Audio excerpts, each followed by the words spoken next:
Welcome back to the First Gnostic Church of Christ. We're on video number 4, picking up on the section titled Children of the Perfect Human. In our last video, we talked about meeting the King, which of course is the Christ. In that section, Philip writes, no one can meet the King while naked. Naked here refers to that individual that lives by the things of the flesh, that does not have gnosis. In other words, they have shame of their nakedness and vulnerability. They can't hide from the things of this world and their karma. So one must reconcile this before they're able to understand the Christ or have gnosis. And this is brought about by taking on the garments of holiness, which essentially means understanding that you are good as created by God, the Mother, Father, the monad, from the beginning. And to accept that truth is to put on those garments of holiness or fullness. And then, of course, from there you go about to find your name. And one of the things that we come to see about the way in which Philip writes, he concerns us much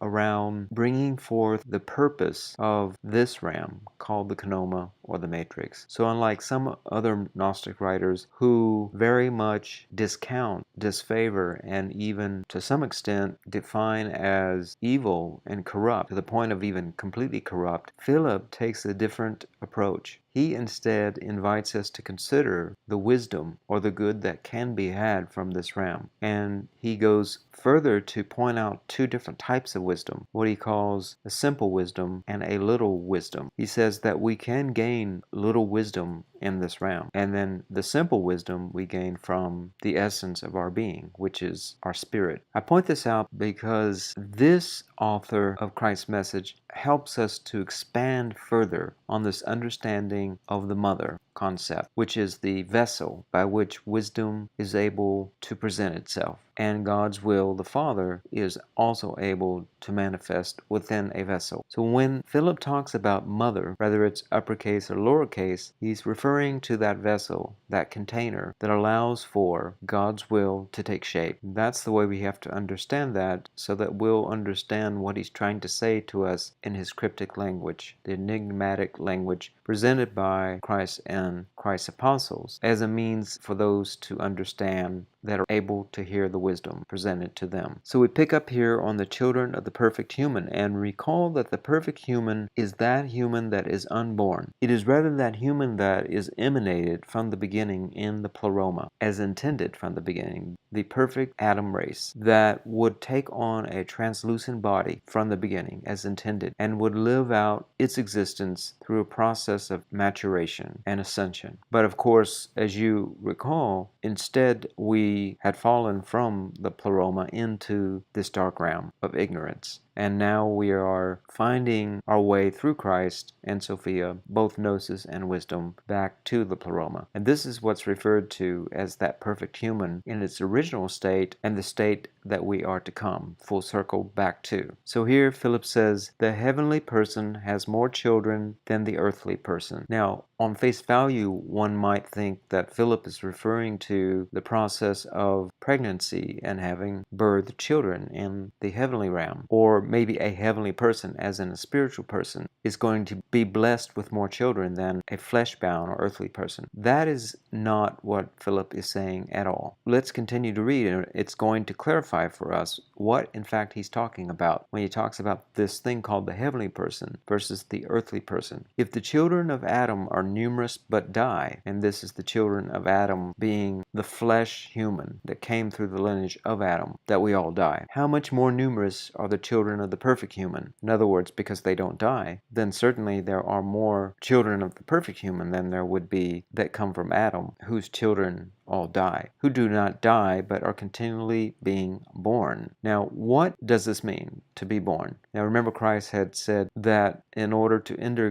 God's kingdom, you must be born again. So there's the fleshly form or type of being born, which is through the womb of the mother. Then there's the being born again of the Spirit that Christ talked about, that is essentially the renewing of the mind, our orientation and understanding of ourselves, others, the universe, and God, reorienting ourselves ourselves back to our original understanding of God. So these heavenly persons that have more children that are being born again are those that are being born again in the Spirit. And so you can visualize that Philip is inviting us to consider that the heavens, or the pleroma, are continually being populated by more and more perfect beings that find gnosis and find their way back and leave this realm. So he's essentially telling us that through time, more and more people are finding their way, comparative to those that are entering into this realm, the flesh realm, to the pleroma. And then let's continue. As he says, a father produces children, but a child cannot produce children. And the father here is the originator of this world, with a lowercase f, the father, and that's the demiurge, or any father that has progeny in the flesh form. The child is that person that has a childlike spirit, but as you know, children can't produce other children. So he says, one who has just been born cannot be a parent. Rather, a child gets brothers and sisters, not children. So what he's saying here is, in the pleroma there is no mother and father, but rather there are only brothers and sisters in the spirit. And the only mother and father, I should correct that and say there is only one mother and father, and that is, of course, the monad, the Holy Spirit. That's the mother-father in the pleroma.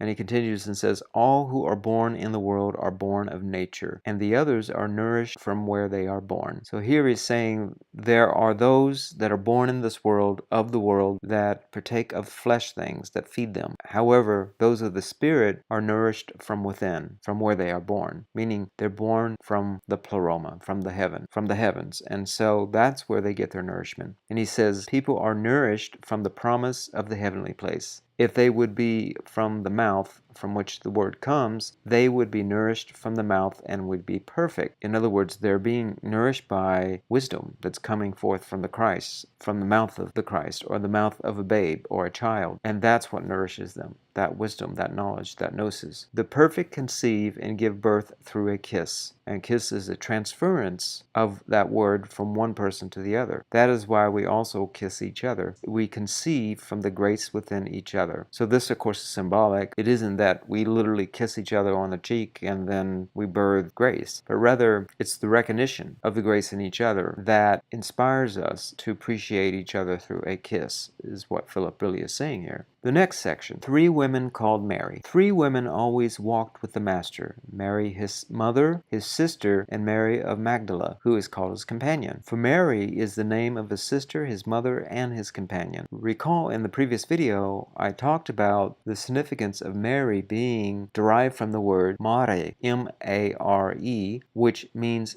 the sea, from which all life comes. We also get that word Maya, or mirage, from which we get the word mirage, the illusion of this world, which is the container of either the spirit or the flesh form. So here, when it talks about Christ being walking, that 3 women always walk with the Master, it's referring to the mother that is the bearer of life, the sister that relates to life, and Mary of Magdala that is the companion of life. So Christ in his walk has all aspects of life that surround him. This is essentially Philip telling you that all life comes through the Christ in all forms, but is made manifest through the vessel of Sophia. And really the different Marys are the 3 different faces of Sophia. And this is the different ways in which we have the feminine in this realm, a mother, a sister, and then of course a companion that can also be either a lover or a daughter that becomes a lover. So these are the different forms, you see, of the vessel of Sophia that walks with the Christ. And then the next section builds on it about the Father, Son, and Holy Spirit. Father and Son are simple names, meaning they are singular. Father has his name, which is the ineffable. Son has his name, which is the Christ. Are simple names. Holy Spirit is a double name, meaning that the Holy Spirit is both male and female, both the Father and the Mother. Remember,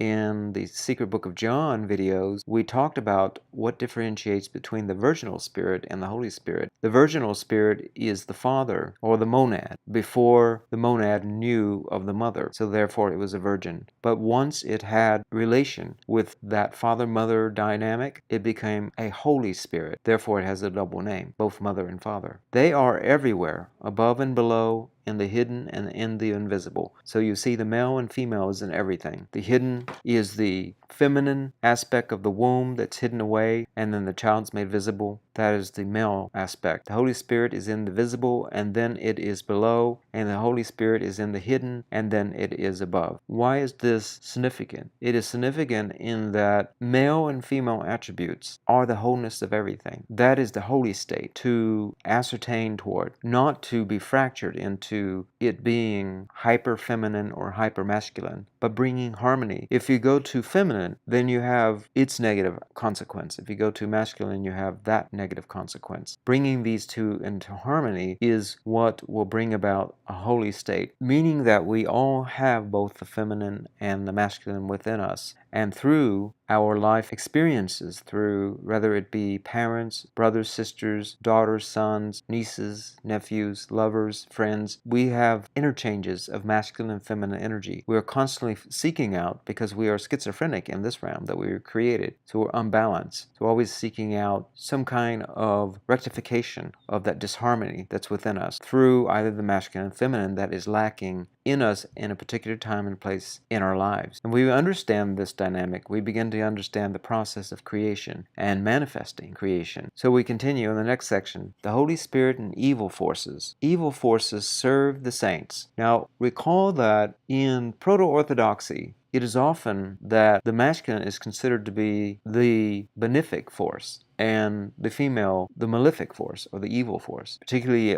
any religion that stems from the Hebrew religion or the Judean religion, which saw that Eve was considered evil as she's the one that partook of the tree of knowledge of good and evil and presented it to Adam. This is what the evil forces refer to, that evening up equilibrium of the day and night, the division, the schizophrenia. That evil force serves the saints. So the feminine in proto-orthodoxy serves the male. That's the way it's understood. In proto-orthodoxy, the woman has its place, and that's to serve the man, and the man then in turn serves God. Now, this in Gnostic understanding is showing you that this is actually a misunderstanding of the nature of the spiritual realm. There is no evil in terms of outcome. Now, there may be evil because of the way we perceive things and our understanding of the universe, which ultimately results in a physical outcome. That's what's being referred to here by Philip, the evil forces. But ultimately, even that results in rectification. It says evil forces serve the saints. It's Philip's way of saying that what Eve did in the garden by partaking of the tree of knowledge of good and evil was actually ultimately serving good. As he says, for they have been blinded by the Holy Spirit into thinking they are helping their own people when they really are helping the saints. Now, of course, Eve in the garden, under Gnostic understanding, is not looked at as an evil force, but Philip is speaking to the Hebrew, and he understands that people that are going to read this is why he speaks in allegory, and all of the apostles, most all the apostles spoke in allegory, and certainly Christ spoke in allegory and symbols and parables. This is the only way in which they are going to be able to consume this message. If he just comes out and says that Eve wasn't evil, she was actually good, they wouldn't accept that. They would find that to be heresy. So he then says, instead, evil forces serve the saints, for they have been blinded by the Holy Spirit into thinking they are helping their own people when they really are helping the saints. So a disciple once asked the master for something from the world, and he said, quote, ask your mother, and she will give you something from another realm, unquote. Now, this is reinforcing what I just said earlier. Notice that the feminine is brought up again. The feminine is the one that opens the statement, the evil forces, and then it closes it with the mother. What is Philip saying here? First, he's saying, so a disciple once asked the master, and the master can be the Christ, and most likely is the Christ. But it's the role models that matter more than whether it actually was Christ or not. Point here is he says for something from the world, meaning a type of prayer, or he wanted something that had something to do with this world, something that was flesh-oriented, some type of attachment to this realm. And then the Christ or the Master responds and says, ask your mother, and she will give you something from another realm. So what is the mother, and what is this other realm that the Master answers with? So mother, again, refers to the conception of the Christ. Remember earlier we talked about the three Marys, Mary, his mother, his sister, and Mary of Magdala. The first Mary, the mother, is the conceiving of the Christ. So in other words, ask for you yourself. Ask the Spirit within yourself to understand Christ. And the Sophia, ask Sophia, which these three Marys are different parts of Sophia, but ask that mother part of Sophia, meaning the one that conceives or brings forth the light so that it can be visible or made visible to you. Ask that part of Sophia. and she will give you something from another realm. And of course, that other realm would be understanding something far more valuable than something of this world, which is the pleroma, the realm of the eternal, versus things that rust and die off in this realm. So this is the master redirecting this disciple so that they'll go and contemplate, who is this mother and what is this other realm? You see, it's a way of captivating that listener, that disciple, because if the master had simply said, well, you don't want things of this world, that would most likely create a type of rebellious nature, because every one of us want to assert our individuality. And the disciple here would not likely respond well if the master had just been direct. But instead, he cultivates curiosity in the disciple. He is able to do this because what the disciple is asking for is something that's empty. That empty thing is what he's asking for in this world. So it is an empty vessel. And the master knows the way in which to respond to this emptiness is to fill it with something. He doesn't want to just simply say, I'm not going to give you what you want. Then, of course, the disciple would walk away empty, having been perhaps even more disgruntled and unfulfilled than had he not asked at all. Not only does he not have what he wants, but he's been rejected for what he's asked for. So knowing this, the master knows that he's asking for this emptiness. He instead fills it with something. He doesn't just give him nothing. He walks away with something. In fact, he walks away with something much larger than what he had originally asked for, much larger than he could ever imagine. You see, in the next section, and that's something it follows up in the next section, which is wisdom and salt. It says, the apostle said to the disciples, quote, may our entire offering be provided with salt, unquote, for they called wisdom salt. So here, in other words, the apostles said to their disciples. Now, this isn't the Christ speaking to the apostles, but rather it's the apostles now talking to the disciples, who is offering wisdom. So he's saying, may our entire offering be provided with wisdom. They're offering something to the disciple. And they're saying, may this offering that we're giving you be filled with wisdom. Without it, an offering is unacceptable. Wisdom is barren with no children, and so she is called the pillar of salt whenever the Holy Spirit, and she has many children. So there's a lot to unpack here. You have to understand canonical text in the Hebrew to understand this. Obviously, the pillar of salt is referring to Lot's wife, which, when she looks back at Sodom and Gomorrah, when directed not to do so, she turns to salt, and the wind then blows her away. So she becomes empty, and so she is called the pillar of salt. Without an offering, it is unacceptable, the wisdom. Wisdom is barren. So what does it mean? Why is it barren? Doesn't wisdom result in something? Isn't it lead us to prosperity and abundance? Does it not? Actually, wisdom leads you to a barren place. And here is the answer to that and the reason why. With no children. Because ultimately, as we said before, in the pleroma there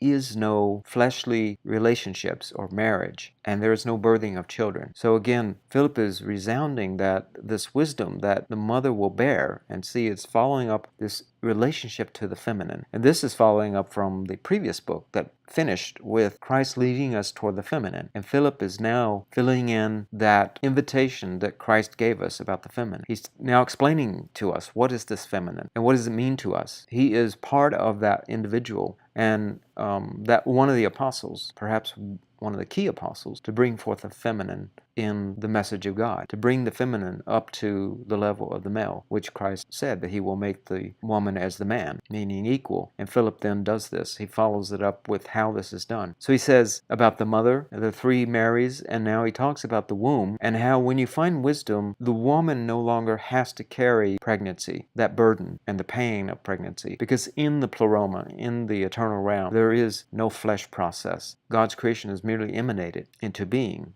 as translucent beings. This is the wisdom. And so it says, whatever the Holy Spirit, and the word's missing here, so we're not sure what this means or says, and she has many children, and this is maybe referring to what was talked about before, where there are many children in the pleroma. Again, she's referring to the different faces of Sophia. And this father-mother child aspect is brought up a lot with Philip. And so the next section is called father and child. A father's possessions belong to his child. As long as the child is young, the child will not have what belongs to it. When the child grows up, the father will turn over all the possessions. Here it's merely saying, following us up on wisdom, it's saying that you are always wanting something from this realm. You're never fulfilled because you're a child. You are not able to understand, so you don't have the wisdom. So you end up constantly having a type of urgency and unfulfillment in you. Nothing in this realm can fulfill you. Why? Because you are not receiving what is rightfully yours, and that is the Father's possessions. And you will do that once you grow up. And